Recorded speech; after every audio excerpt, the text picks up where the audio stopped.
Qantas has announced a major multi-million-dollar expansion of its operations in WA as it seeks to compete for corporate customers in mining and in resources. Yeah, the CEO, Alan Joyce, has been speaking at a luncheon in Perth. We brought you that address. Our own Dan Murphy was ringside, joins us now live. Dan.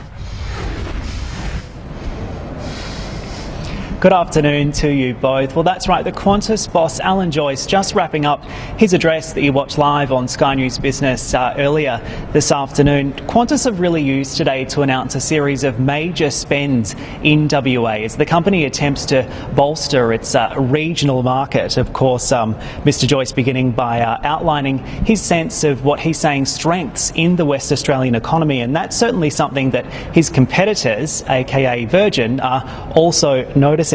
So let's take a listen to what Mr Joyce had to say a little bit earlier on this afternoon. He described the West Australian economy as the engine room of the nation.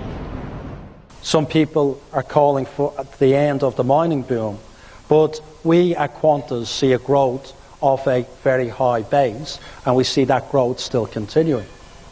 We are growing our intra-WA business this year by around 22%.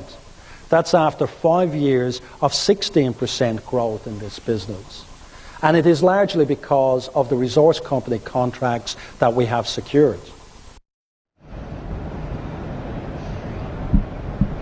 So just some of the measures that Qantas have announced today. They're saying there'll be new lounges as well as improved gate access and faster security across the West Australian airport. They're also going to be using A330 aircraft to fly between Perth, Sydney and Melbourne as standard. There's also going to be major upgrades to the regional routes and also airport facilities, as well as a new Qantas Club and a new business class menu. So it's quite interesting. It comes at a very interesting time for this highly competitive fly-in, fly-out market. It was actually on this day just 3 weeks ago that the Virgin boss, John Borghetti, was in Perth with Richard Branson announcing Virgin's regional strategy.